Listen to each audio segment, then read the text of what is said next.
In this video, I will be teaching you every single checkmating pattern. This will be a very valuable video for you to watch from the beginning until the end, and I even recommend saving this video so you can rewatch it in the future, because actively rehearsing, repeating your checkmate patterns once in a while really helps to spot checkmates way more easily in your games. So we will be going through every single checkmate. We will be starting here with the hook checkmate pattern. The hook checkmate happens when a rook delivers a check to the king. That rook is being supported by the knight, and the combination of these two pieces take away almost every single square from the opponent. The rook takes away this T shape, the knight takes away this one single square that the rook cannot get to, and then we also need something, which could be a pawn or a bishop, to support the knight to take away those squares. So remember this pattern. I will always show you an easy example first, and then we will do a more difficult example. If you want to think for yourself, please do so, and if you feel the need to pause this video at any point, feel free to pause as well. So this is another example of the hook checkmate. We see the king, and we see that we have a lot of the things already set up. We have a knight controlling the square here, and also potentially this square, and then we have a pawn that is controlling these two squares. So all we need to do is we need to get a rook involved as well. So the move that we can play is rook to g7, check. Basically, most likely black will capture with the bishop, just to extend the game one more move. The rook captures back, and then there is only one legal move, which is rook to g6, and then rook takes g6 with a checkmate, the hook pattern as we have seen it before as well. All right, next up, very simple. I guess most of you know this as the back rank checkmate, where a rook or a queen delivers a check on the back rank, and the king is stuck behind its pawns, and that's why this is a checkmate. There is also I should say a sides file checkmate. I don't know if this has an official name, which is basically like a back rank checkmate, but it happens on the side of the board. This is more rare, but this can sometimes happen in your games, especially if the king is in the corner. This can happen, so keep an eye on this as well. All right, here we have a very basic exercise on back rank checkmates. This is very common whenever you have multiple pieces attacking the same square, or I should say the same piece on the back rank. It's worth looking into the back rank checkmate. The rook takes e8, rook takes e8, and queen takes e8 with a checkmate. Or you could also, from the beginning, if you want to be fancy, start with queen takes e8, rook takes e8, rook takes e8, checkmate. Very simple. I feel like the back rank checkmate is one of the more easy checkmates to understand. Next up is Anastasia's mate, which a lot of people actually don't know, or at least they don't find it in their own games. We will start with the very basics.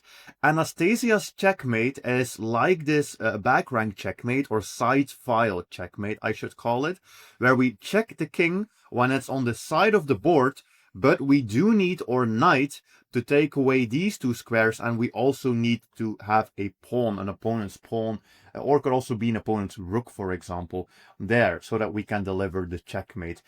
This one might look easy when you see it here, but a lot of people don't find it if they have to make multiple moves to achieve it. The most commonly played way to achieve Anastasia's checkmate is to do a queen sacrifice. So for example, in this position, we already have most of the things set up. We have the knight covering these squares. We have the rook that can swing over. All we need to do is we need to get the king to that h7 square. So queen takes h7. There's only one legal move. And then a rook to h5, which is a checkmate. And that's how the Anastasia's checkmate works. Sometimes there's even one more step where you need to start with a check from the knight first, but then eventually we are going to end up in that checkmate position. This is another typical checkmate that I think a lot of people already understand, which is the blind swine checkmate. It's basically when you have two rooks on the 7th rank. They can check the king, and then they can deliver a checkmate, but only if the king is stuck, because there's, for example, a rook here.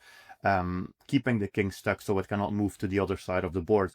If there is no piece there, then this is no checkmate, because the king can basically shuffle around the board forever. So we do need that rook there blocking in the king.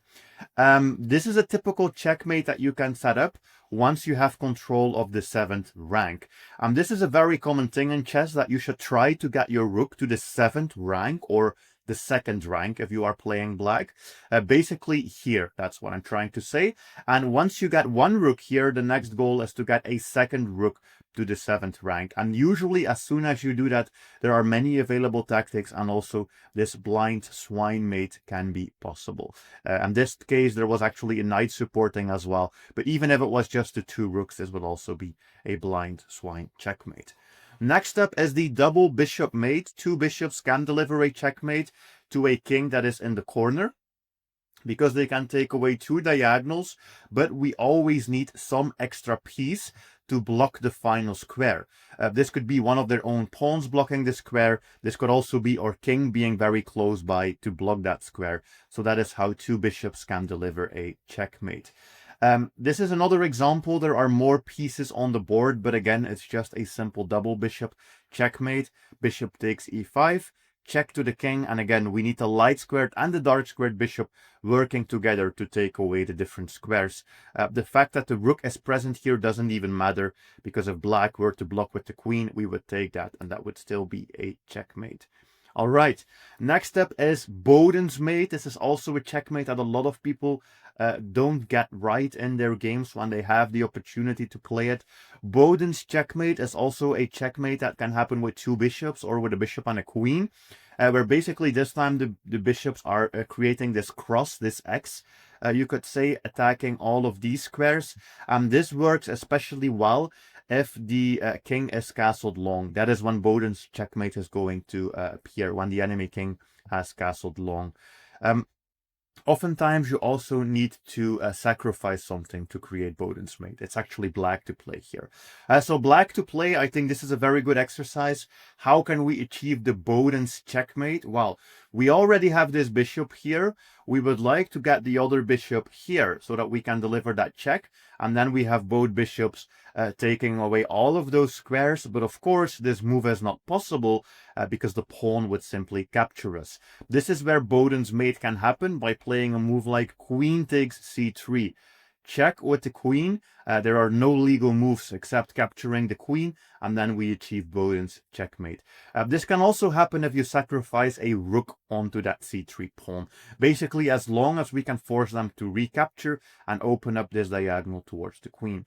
Even if this was our queen instead of our bishop, of course, this would also work, as the queen would also attack on the diagonal. All right. Next up is a Balestra mate. Balestra mate is a very important one to know, especially in endgames where you have a queen and a bishop, because not knowing this can literally cause the game to keep going on, and you might even get a draw in the end. Of course, the queen is a very powerful piece when it comes to checkmates, because a queen attacks so many different squares. However, it always has one weakness, which is that the queen cannot reach the knight squares, meaning it cannot make the knight move. So these 2 squares are okay. Black can put the king on those 2 squares. So if we have a piece that can take away those 2 squares, we would get a checkmate, which is simply bishop to d6. This takes away the blue squares, and then the queen takes care of all of those red squares. And this basically creates like a kill box, an entire square on the board where the enemy king cannot go. This is the Balestra mate. All right. Next up is the Arabian mate, a very nice checkmate. This is when a king is in the corner, a rook delivers a check, and this rook also needs to be supported. It needs to be protected by the knight which is also taking away that final square from the king. So basically the knight is protecting these squares, and then the rook is attacking these squares. It's like a mini square we create where every single square is attacked, and that way the enemy king is checkmated. This is a very nice checkmate, really one that you should remember. Okay, this is another example of the Arabian mate. It's a little bit more advanced, so see if you can find this. In general, when you are looking for checkmates, you should most of the time just be looking for checks. Starting with a check is very logical. Knight to f6 is a check, and this pawn cannot capture the knight because the pawn is pinned to the king. If the pawn moves, the king would be in check. So the king has to move over. But how can we create this Arabian mate? Well, if I could place a rook here, that would be the typical Arabian mate, but that is not going to work. One, we cannot get a rook there, and two, they also have the knight protecting this square. But if I could get a rook here, that would also be an Arabian mate. It's the exact same mate, it's just on a different square. It doesn't matter if we place the rook here or if we place the rook there. And we can force that position. A rook takes h6, a rook sacrifice. They have to accept it. There is no other move, except actually they could block with the knight, but then we do get that very simple Arabian checkmate. So they have to accept it, and then we just do Arabian checkmate over here. So you see this can happen on both ends, and that's the case with many of these checkmates. They can happen in multiple different ways, but understanding these basic patterns is really important. There is another checkmate you can do with knight and rook, which is simply the corner mate. It's when a king is in the corner, the rook cuts off the escaping squares, and there's also one escaping square covered by one of their pawns, actually. One of their own pawns is blocking that escaping square. Yeah. And then all we need to do is basically give a check with another piece, which could be a knight, could also be a bishop, actually. And that would also be a checkmate. That's a very easy one, I would say. All right. Here we have another example of the corner mate, but I have to flip it again. Yes. Another example of the corner mate. King is in the corner, the rook is already cutting off these squares. That's the first sign that we should be looking for a corner mate. What can we do? Queen takes f1. Check. Only one legal move, bishop takes, and then knight to f2 as a checkmate. Check to the king, and these two squares are already covered by the rook. As I said, basically, you can also do it with a rook and a bishop.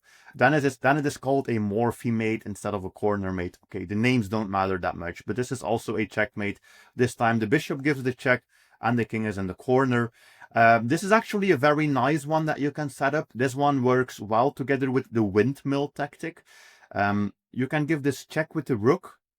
They have to go to the corner, and then bishop takes f6 as a checkmate. This is one that people sometimes tend to miss, especially if it takes a couple of moves to do it. This is a very nice checkmate. There is also a bit of another variation of this, which is the Pillsbury mate. It's similar, but this time the king is stuck on the g file.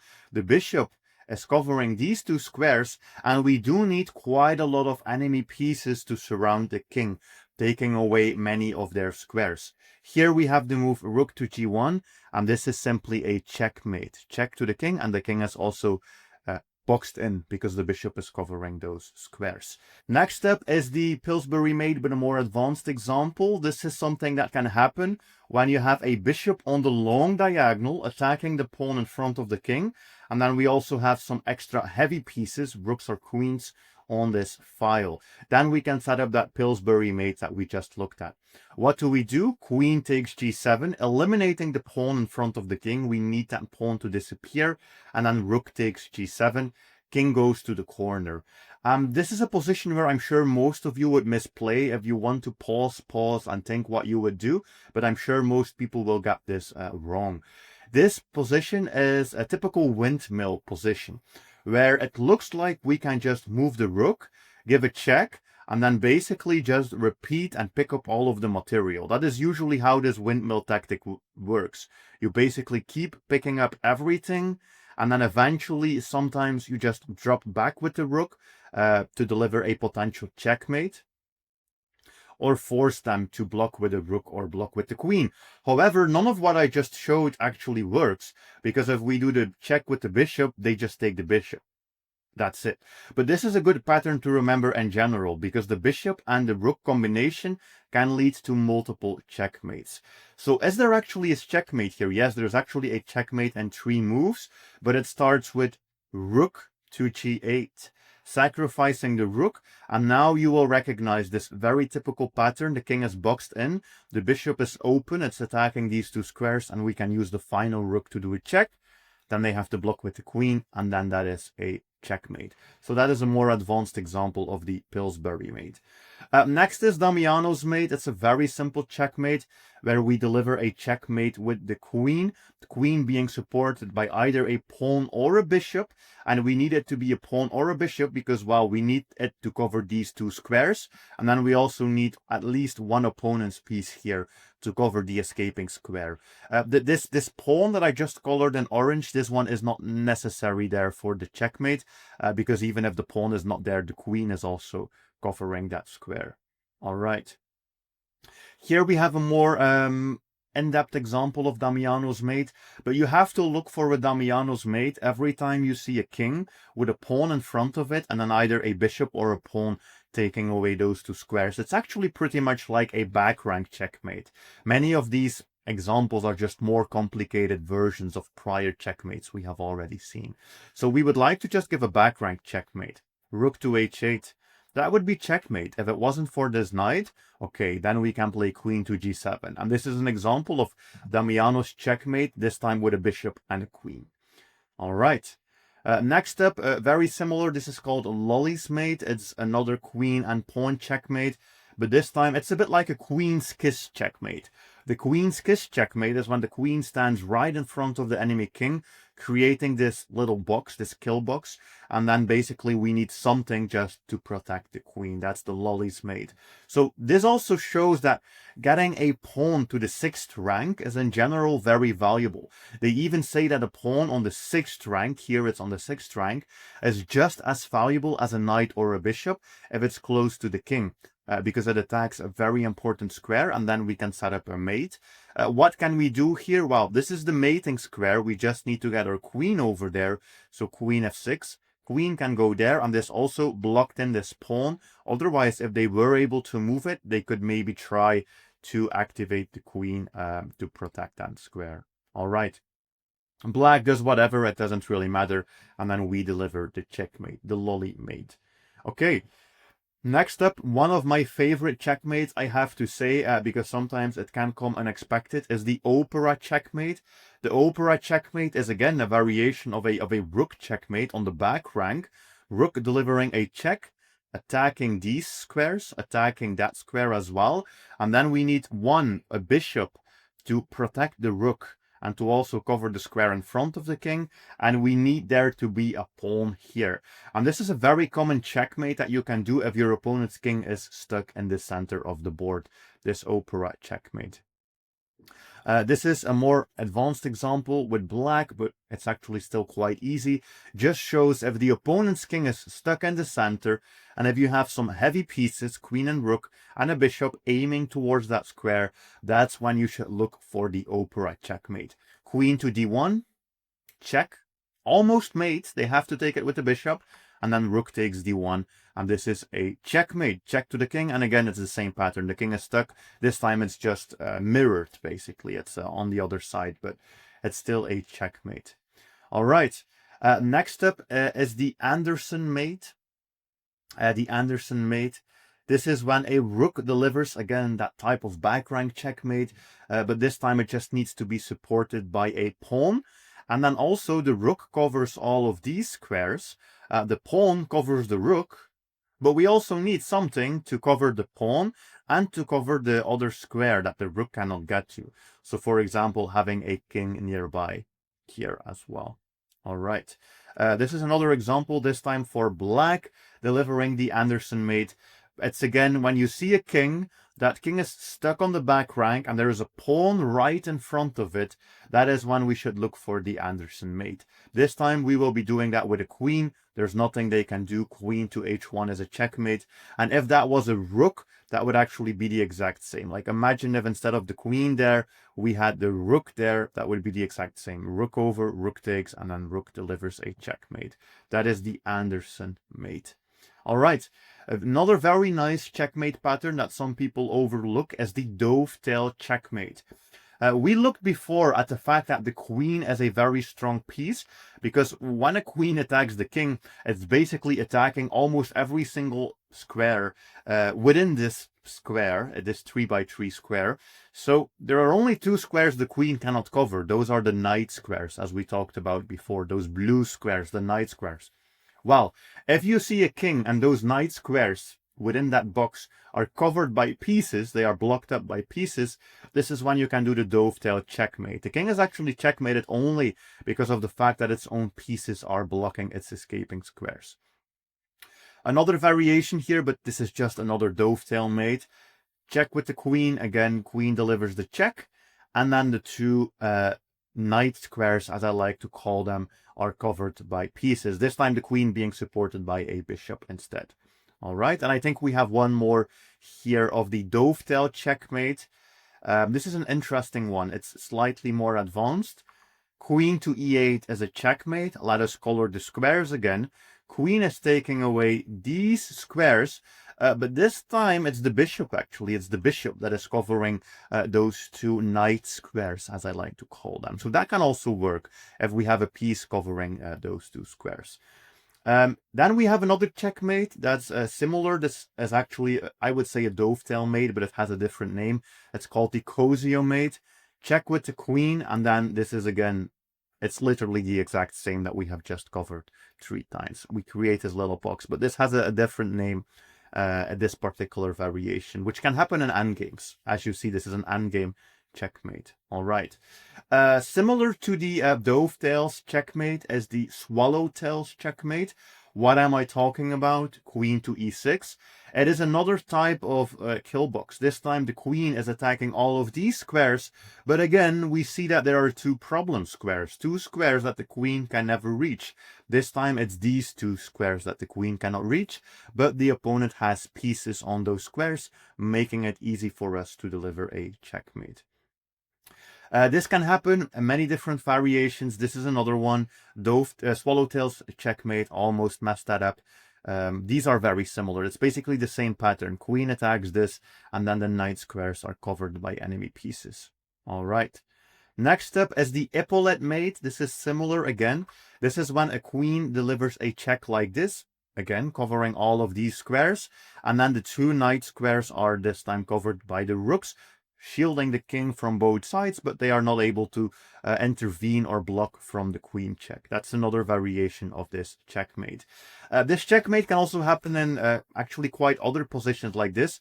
Looks quite different, this position, but it's still an epaulette checkmate. Queen here to d7 is still the checkmate. Queen attacks this, and then the rook attacks this, and then the 2 other rooks are shielding those knight squares, blocking those knight squares, I should say, so that the king cannot go there. All right, we also have many variations of a pawn checkmate. This is when a pawn delivers a checkmate. This always requires a lot of setup, and this position it requires the rook cutting off the enemy king, basically forcing it to stay on this rank or the ranks in front of it. Then we need many different pawns surrounding the king, and we even need multiple pawns to cover some of those escaping squares. So a pawn checkmate is rare. It's very nice if you can get it. It mostly happens in endgames when the opponent is actually cornering their own king. This is another nice example of a pawn checkmate. If you want, you can pause and see if you can solve this. So if you think the solution is pawn to d5, you are wrong. This is not the right move. Because if we play pawn to d5, the king just goes here. And yes, we do win the knight. There is no checkmate. There is no checkmate. So basically in this position, we need to make sure that this square is covered. How can we do that? Well, check with the queen. They can block. They could block with the knight, for example. They could block with something else as well, but it doesn't matter. Now we are taking away this square, this square, this square. The pawn is taking away this square. So all we need to do is deliver a check to the king. This is also, by the way, a common way of how you can make calculating checkmates easier if you are playing online. If I see a king that's almost mated, what I like to do is I like to color all the squares in red where the king cannot go. Let's actually go to the beginning. I like to color the squares in red where the king cannot go. And then I realize that there are only 2 squares that I haven't colored or that I will color blue. And then I just think, how can I get rid of those squares? And if I can, that is a checkmate. So the right move to start is check with the queen. And then, of course, that pawn checkmate. So coloring squares really helps. If you don't know how to do it, it works only on computer. You just right click a square and it's colored. Doesn't work on a phone or tablet. Smothered mate is also one of my favorite checkmates. I think it's an all-time favorite checkmate. It's when a knight delivers a check to the king and the king is surrounded by many pieces, or it's in the corner. It's basically smothered by its own pieces. It cannot go anywhere. It would like to go and capture one of its own pieces, but that's not possible. There are many very nice ways to set up smothered checkmate, oftentimes involving queen sacrifices to surround the king with its own pieces so that we can then deliver that checkmate. Then I think this is another example of the smothered checkmate. Very nice. Queen to g8. Very common, where you play a queen to force that rook there. Important here that the queen is covered. Sometimes I see people do this queen sacrifice, hoping the opponent takes with the rook, but if they can take with the king, there will never be a checkmate. So only give up your queen here if they have to take with the rook. And then again, a smothered checkmate. There are many ways to force this checkmate. We basically just have to make sure the king is surrounded. This is probably the most beautiful smothered checkmate. It's a checkmate in 6, so if you want, you can always pause and see if you can solve this. So how can we do a checkmate here? Well, we have to start with the move knight to c5. If the king goes here, that's a very simple queen kiss checkmate, meaning the queen stands next to the king and it's also supported by the knight. So we move this knight and the king is forced into this square. What's next? Knight to d7. Check with the knight. The king is not smothered yet because it has this square it can go to, this c8 square. And now the very beautiful sequence happens. To set this up, you basically need a queen that can deliver a discovered check with a knight that's one square diagonally from the enemy king. Because the move we can play is knight to b6, double check. Double check, meaning there's only one move or one type of move, which is to move the king. If the king goes here, that's still the same, queen kiss checkmate. And if the king goes to the corner, now we can play queen to c8, would be checkmate if not for the rook. And finally, we have been able to smother the enemy king. They are literally surrounded. All we need to do is attack the blue square. Knight to e7, and that is a checkmate. Next up is the Greco-mate. This is a checkmate that you will usually play when your attack goes wrong, or when you have sacrificed a lot of pieces and you don't see anything else. It's when a king is in the corner and the bishop is cutting off the final escaping square. That basically means that we can do a checkmate as long as we deliver a check on this file. For example, queen to h5 as a checkmate. And there are multiple ways to do this. You could also do this with a rook. For example, here, knight to g6 would be mate if it wasn't for that pawn that could capture the knight. But now we just play rook to h4. And this is another example of Greco-mate, because the bishop takes away the square and then the king is just checkmated. But this always requires a king to be in the corner. Next up is the Max Lang checkmate. It's basically a checkmate with a queen that is supported by a bishop, and the bishop is also taking away that escaping square. This queen actually attacks all of this. Bishop attacks this, and then here in this case, we also need this pawn to be there so that the king cannot escape. There are multiple variations of this Max Lang checkmate. This time we will look at one with black. This is probably the most commonly played Max Lang checkmate. When you are trying to checkmate this king here and you have a queen and a bishop, I see so many people play queen g1, but that completely messes up the entire game because the king starts running and it doesn't matter anymore how many checks we give. The king is going to start running, and basically we will get a draw with endless repetition.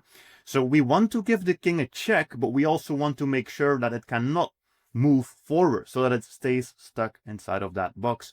So we have to play bishop to g1, forcing the king to go here, and this is the typical Max Lang checkmate.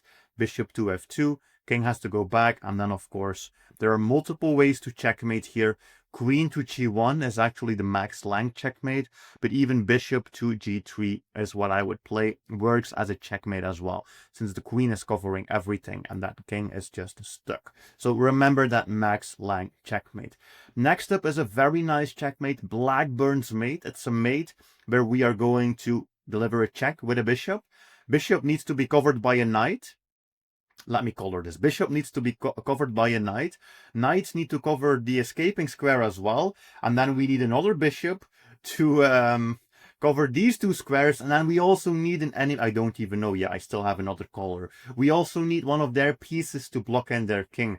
It's a very advanced checkmate. It's basically a combination of 3 different pieces. And we also need one of their own pieces to block. This is a very nice checkmate to set up. Usually when you have many pieces surrounding the enemy king, including 2 bishops and a knight, you can look for this checkmate. Another example here, it looks like we don't have anything, but we actually have multiple checkmates that we can play. First of all, we can actually do something that we have seen before, which would be queen to g3. Threatening to checkmate on the next move, and if they take with the pawn, the queen just drops back to h4. This is a checkmate pattern that we have already seen. The next thing that we could do is we could also just play the Blackburn mate, which is sacrifice the queen, and then this bishop delivers a check. That's check, check, check, and also the king is surrounded, and then we have the knight covering the square. So you can see how easily it will become to deliver checkmates as soon as you know all of these patterns. This is the Reti mate. It's another rook bishop mate, but this time the bishop is the one delivering the check and the rook is supporting the bishop. And we need many, many pieces, as you can see here, to surround the enemy king. Otherwise, this does not work. Sometimes if you are trying to play for that opera checkmate type situation that we have seen before, instead you will just end up with a Reti mate. When the king is also still in the center, it's trying to hide.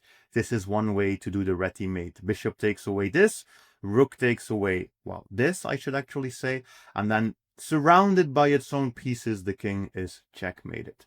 All right. Next up is Legal's mate. This is a checkmate that usually happens very early in the game as a result of an opening trap or an opening trick that we play, which is this checkmate. The knight checks the king. Then we have a knight covering these squares, and then we have a bishop covering those squares. And then also there need to be many pieces surrounding the king to cover all of these squares that we have no control over here. So another complicated checkmate where we are going to use 2 knights and a bishop to deliver a mate to a king that is again surrounded by its own pieces. I also hope that you start recognizing that we have a pattern here, which is that once a king is surrounded by many pieces, or once we can attack many of the squares within a 3x3 grid, there is oftentimes a checkmate. This is how the situation usually happens, where the enemy king is in the center. We just sacrificed our queen here, and then we can deliver a check with the bishop, and then a checkmate with the knight. Almost looks impossible, but there is a checkmate there in the middle of the board. Next up, very simple one. This is called the kill box checkmate. It's again, queen is oftentimes very good to checkmate. Queen is doing this, and then of course we need to cover those knight squares. This time it's the rook that's doing this. So queen and rook make a very good combination to checkmate. And then there's another one. This has a different name, but it's pretty much the same. It's rook and queen delivering a checkmate. This time the queen is covering these squares. The rook is only covering one of those knight squares. And then we are lucky because we have a pawn that is covering the other knight square.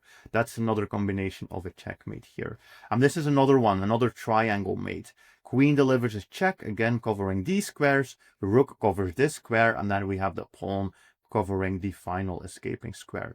So many different variations. And then I think we are now at our final checkmate, which is one that almost nobody knows. I think it's called the Vukovic mate, if that is pronounced correctly. It is basically this one. We need at least 3 different pieces. We have a king that needs to be on the edge of the board. We need a knight to cover those squares.